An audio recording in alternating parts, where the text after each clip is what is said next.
Hello, my name is Jasmine Lee, and I am not your mama's astrologer. Welcome to the week. How was your week last week? I felt like it was unreasonably action-packed for how little I expected it to be. How about that? And a really big life lesson I learned last week is that sometimes when you're just trying to be chill, the world, your kids, life, work, love, happiness is all going to have other plans. And it is how you are able to release the plan of chill that allows for more chill. I will give an example that I had gone on a girls' trip with my sis. It was really fun. We had a great time, but there was a lot of moving parts going on, a lot of things surrounding us, not to each other, but just surrounding us that were kind of high velocity. And so I came home a little tired. I say to myself, this is going to be a chill day when I get home. I'm not going to do anything. I need to rest. I need to integrate everything that's happened. And in comes my kids. Because every week we have a completely technology-free day. They decide this is going to be their technology-free day. Great. Cool. Cuckoo. I'm happy about that. Good choice, kids.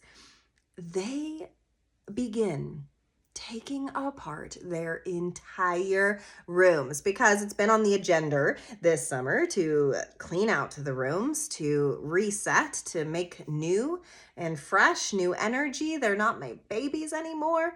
So it's time to clean out the stuff. But they decide the day that I need my chill, that this is going to be the day they do that. And that's relatively okay for my 12-year-old, but I also have a 9-year-old who can't just he's going to throw out family heirlooms, not realizing. And so, of course, that's what starts happening. So before I know it, my entire living room is full of crap. And this chill day turned into the most unchill day. I got so overwhelmed I had to leave the house for a hot minute to go get some food just to decompress. And then people started coming into town. And then I started, I had a class over the weekend. It was just kind of a crazy week. But I had some really good learning lessons of even when everything is going on, I can still find center in moments, even if it's just leaving the house for a minute, even if it's just taking a deep breath. That was the lesson of last week, wondering what the lesson of yours was. But this week, you guys, and the reason I'm posting it on Sunday instead of Monday is because so much happens on Monday. So much astrological stuff. And this is the kind of astrology that is going to carry us into July. Energy that we're going to be working with, energy that is going to resonate for longer than just this week. But Monday is a very powerful shift. We'll start with the easier shift, which is we have a full moon in Capricorn. I always think of Capricorn full moons as an opportunity to understand how we are resourced more, because Capricorn controls our work life. It controls the work of our life. It controls our bones. It controls how we're sitting up at the top of our chart in the world. And it's opposite, because that's what happens on a full moon. The moon is opposite the sun, and it's opposite sign of Cancer, where the sun is.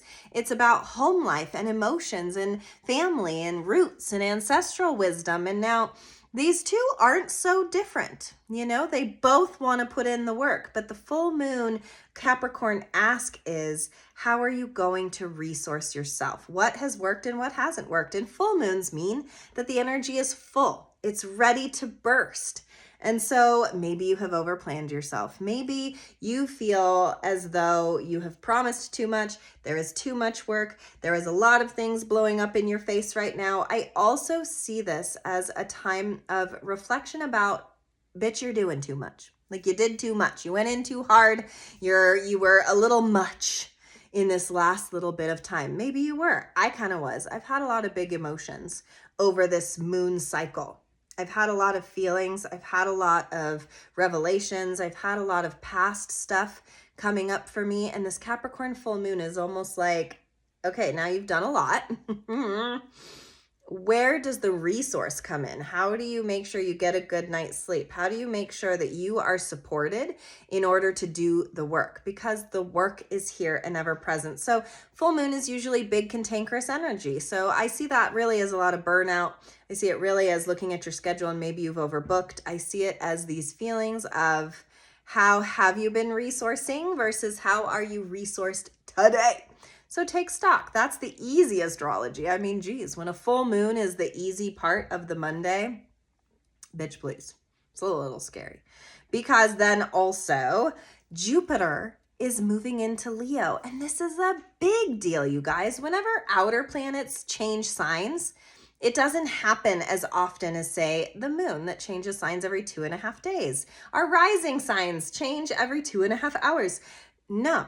Jupiter takes a whole ass year to change. And so it's been a hot minute. It's been since, 2014 and 2015 that we have had Jupiter in Leo. So interesting. You can maybe think back to what you were doing in 2014 and 15 and think about from June to June and think about what was going down. Like what was going on that is now different and reflected and mirrored that is about to go on now, because Jupiter makes things bigger and Leo is boss bitch energy. Okay, it's ruled by the sun. It's big, big, big. It wants first kisses. It wants some goddamn fun. It wants to be seen and it wants to be loud. And so then when you've got Jupiter like bopping elbows with it being like, yeah, bitch, let's get loud. Let's do it. Let's do it.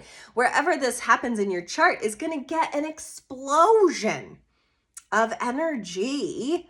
And it's like, do you like that?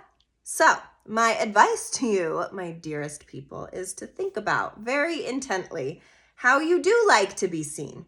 Do you like to be seen? Do you like the spotlight to be on you? Do you enjoy these things? If the answer is no, well, you'd better run for cover in this part of your chart because you are about to get blown wide open. Here's high road Jupiter in Leo.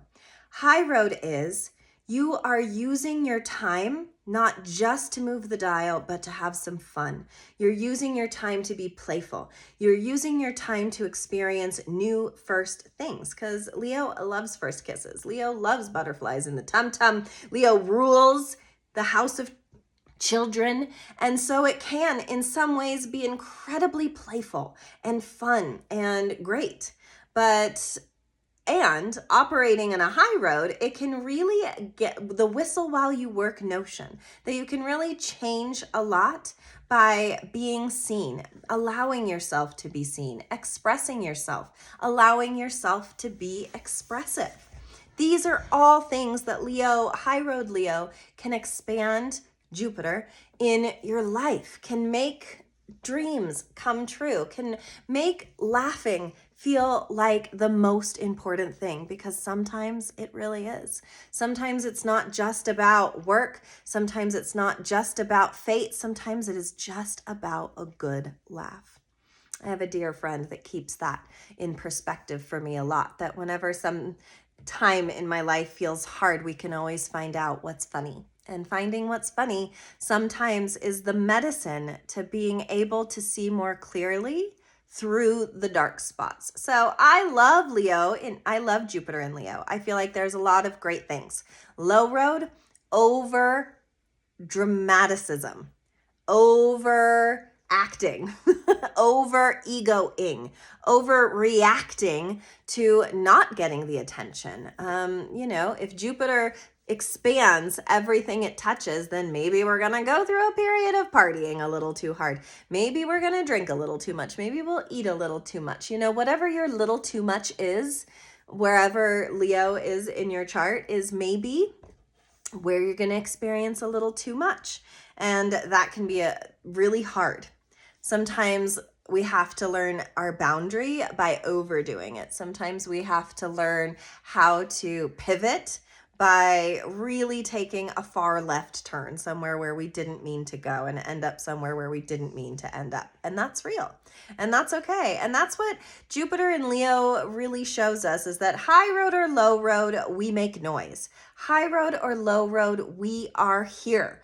high road or low road, we will be seen. And so the idea of being very present with what you want to put on display in your world is going to really matter, because you have an opportunity. If there's something you're wanting to say in your relationships, if there's something you're wanting to do in your career, if there's something you're wanting to write, if there's something you're wanting to create, we love creation.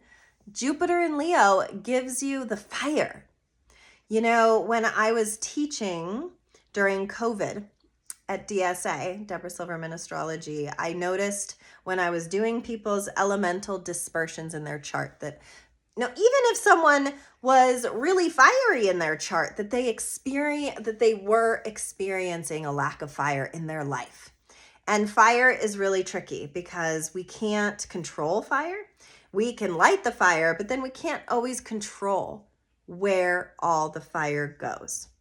We cannot control where fire goes. And so even those of us who have a lot of fire in our charts can sometimes hide behind it, away from it, or let it go out very easily. All it takes is a swift blow.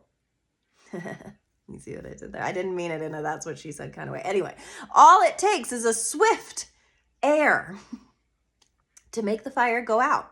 And so Jupiter in Leo is an ignition point. It is a fiery point. It says wherever you are lacking fire, you now have an opportunity to infuse it. But be careful, don't, build that fire too large, or it can become wild and out of control. And that's what I envision when I think of Jupiter going into Leo, is that we love fire. That is what makes us move. We love fire. That is what makes us love.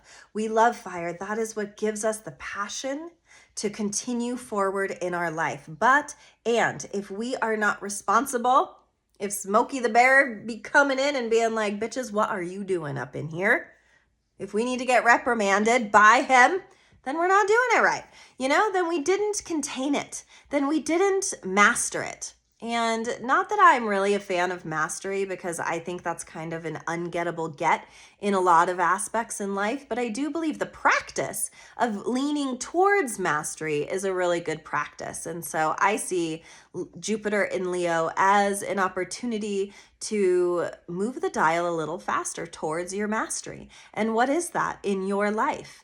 To me, I see Jupiter in Leo as a really strong, lovely astrological shift, and one that we have been needing, because Jupiter has been in Cancer, which it's been a little bit different. What's been expanded over this last year was how we really feel about things.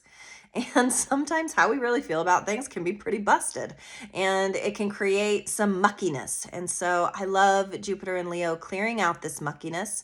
It is also, Pluto, one of our other really big outer planets that change signs into Aquarius, is the opposite of Leo. So we're transforming in the world in how we are doing community, while also opposing that is this luck and right timing in Leo that says, when I step into my truest iteration of self, when I am no longer afraid to be myself, when I stick up for myself, when I am in resonance, in fire with myself, it only highlights what is needed and necessary in community together.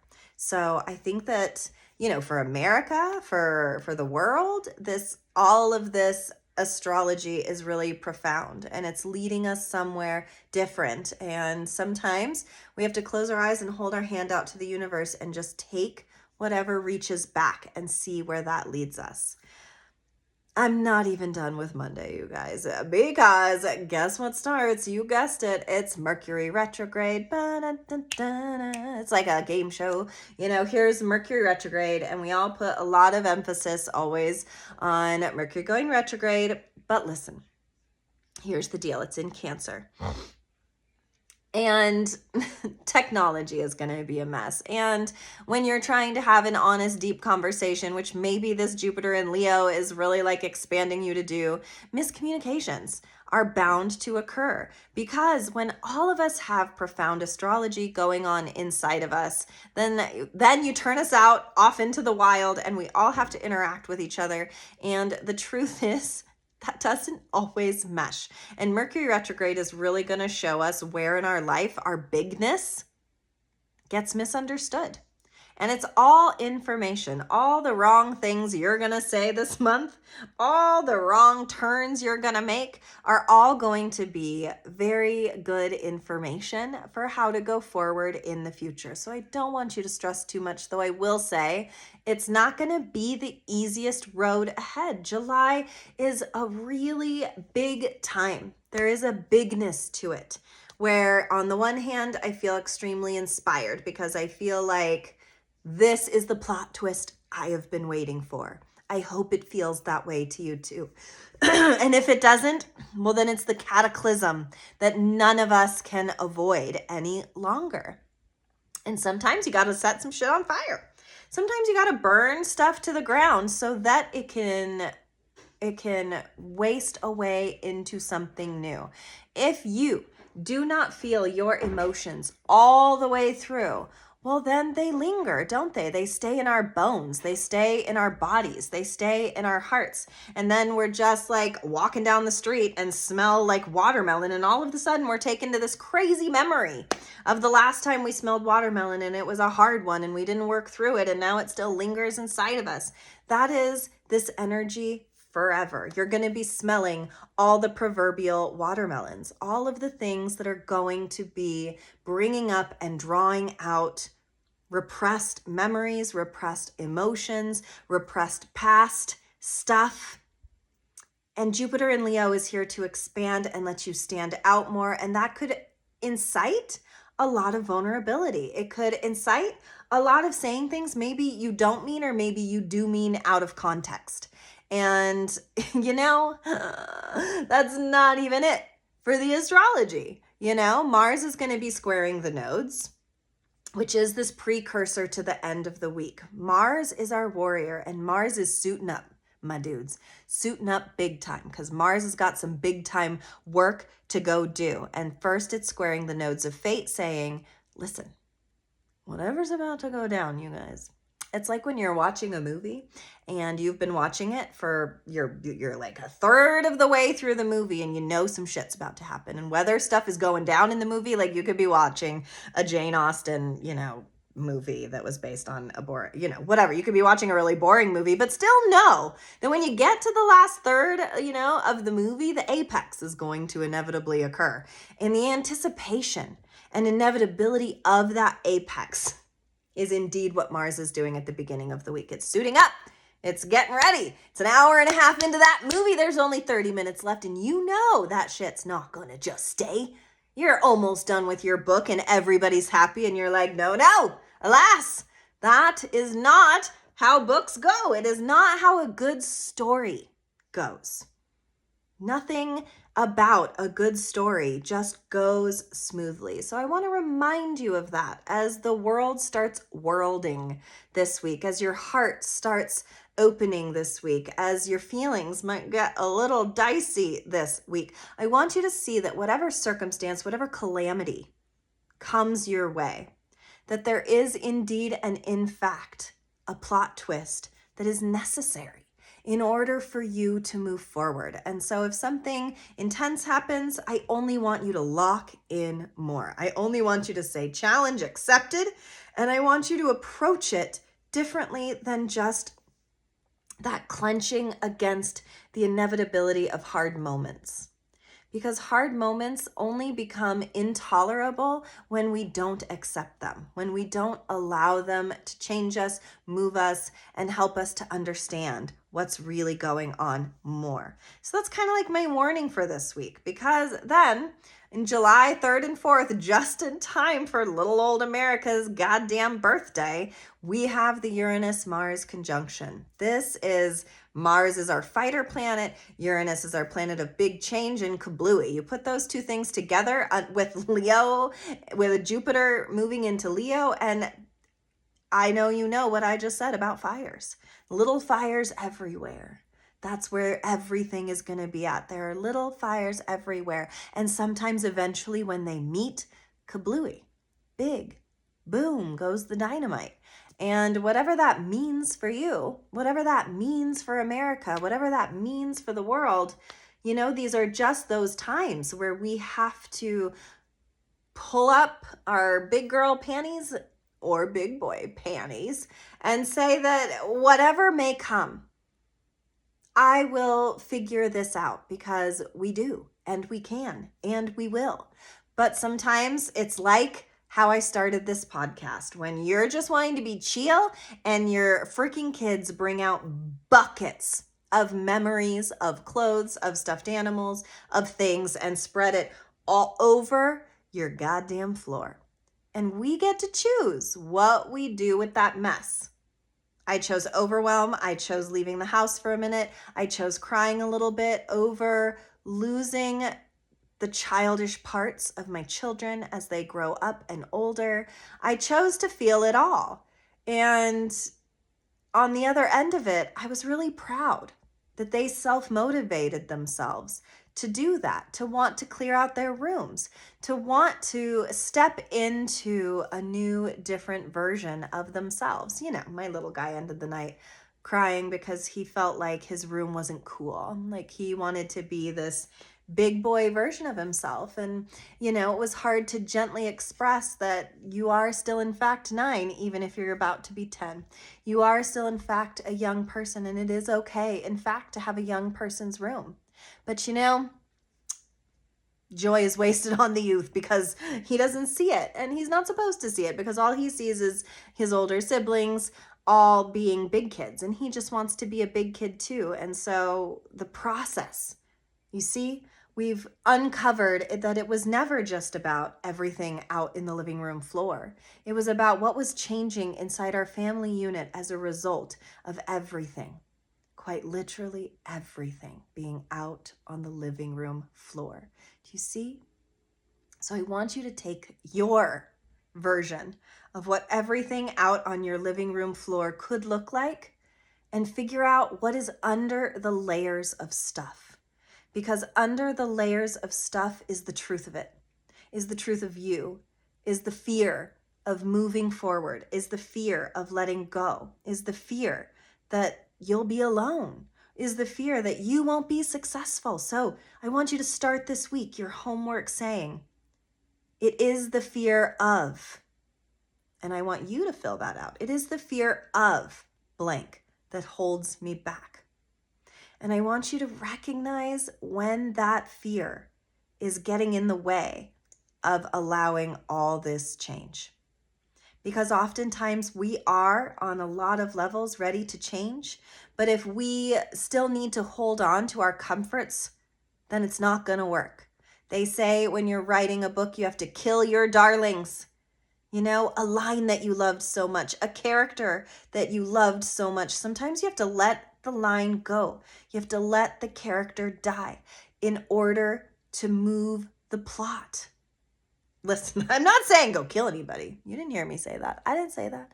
I didn't say nothing needs to die per se. We're talking in theoretics, in the realm of what notion have you been living under for X amount of years that needs to die? What darling can you kill inside of yourself? What beautiful part of you that maybe you cherished a really long time ago is ready to move on and transition, is ready to go.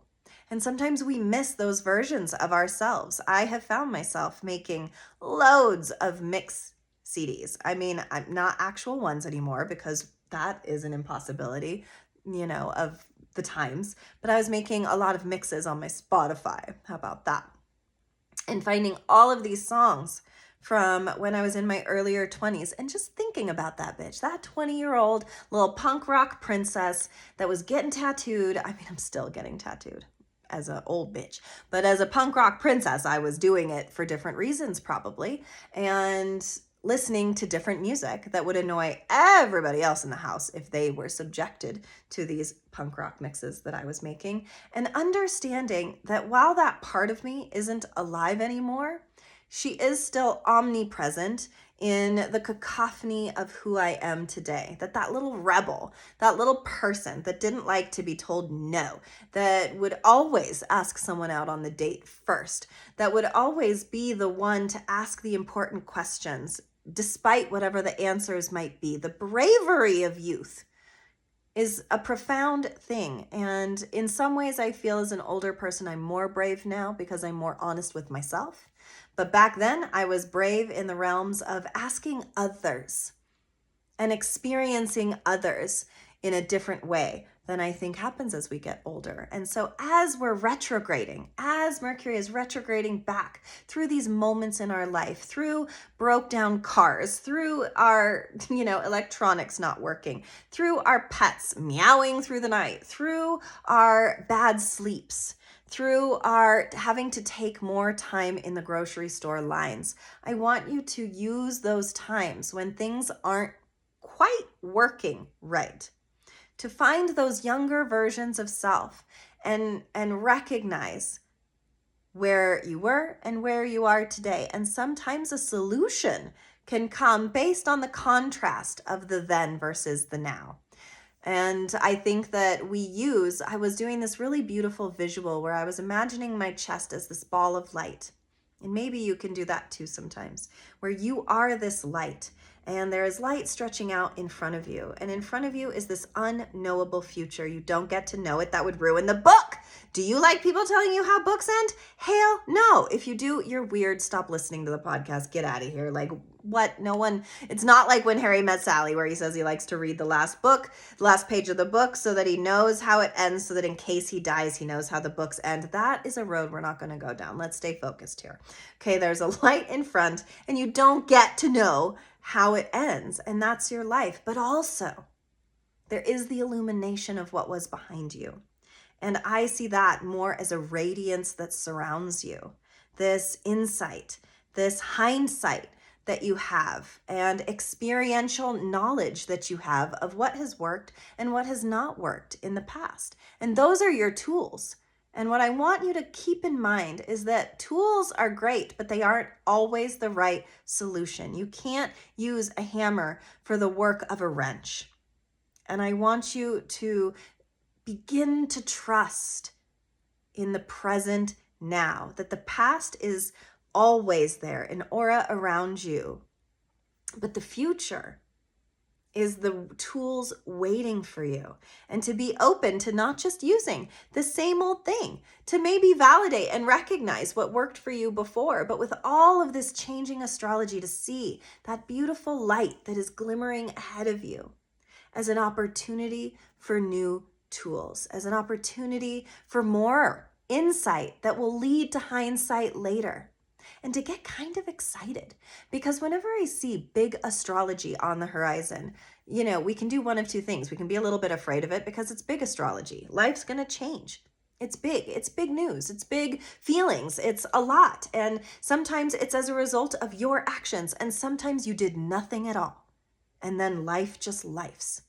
But oftentimes we can follow the breadcrumbs of our past to acknowledge where we have landed in our present. And it really is about trusting that a new tool is going to come, and to see our illuminated path forward as always there. No matter what, no matter how stuck you feel, no matter how big certain things feel, there is always a path, and you are always walking down it, whether you think you are or not. And this is just one of those times in astrology where, boy, are we going to be doing a light trot. And if you haven't, nourished your body, if you haven't nourished your soul, if you haven't amped up your mind, if you haven't been your own hype person, this period of time might feel quite aggressive. So there's that homework. I fear what? What are you fearful of right now? Because that is the thing that you need to light the match and set it on fire. Set it on fire and see what, if you burn that fear all the way to the ground, that really the fear was just the desire all along. Whatever you seek, if it is in fact seeking you, you have to be unafraid. And that's the lesson of this week. And that's what's really going down. So get righteous with your fears and get ready to surf some waves. And the card I pulled, really funny. It just says, why? Why? You know, I got this really funny mental hit of there's going to be so many random just bullshit moments where you're like, why? Freaking why? Why does this have to happen? Why do I have to be late to work? Why do I have to get the flat tire? Why does my cat have to be annoying? Why couldn't I get enough sleep? Why? I can hear it in my own damn mind all the time. And just as Mars and Uranus are going to come together and start some shit, well, right afterwards, Mars is going to sextile Neptune, our dream sector, and trine Pluto, our transformation. So the more we can meet the conflict, the more we can meet the fire, the quicker we can allow it to burn down whatever was needing composting in the first place. And start fresh and start new. And trust that whatever leaves you is meant to leave you. And trust that whatever accidental fight you might get in this week or whatever hardship might come up, the hardship is only clearing a way for the good ship. We just have to shepherd it on in and allow our mistakes and allow our life to unfold so that we can continue to have that light in our hearts that is ever present if we would only rest in it a while. Thank you so much for listening. As always, my call to action is if you like this podcast, if it means something to you, because boy, does it mean something to me, if you would just message it to one of your friends, one of your people in your life, one of your colleagues, someone who you think would really benefit from a good, weird podcast of a girl talking about kind of astrology, but also not astrology, but also astrology. So thank you so much for listening. Good luck, little warriors. I don't know what's going to happen. I don't know what's going to be. But I have cats and I have love and I have faith that whatever it is will be the thing that leads us to the very next thing that is. And that if we can release our attachment to outcome, that is when truly the world can remake us. Thank you so much, and I will see you next week.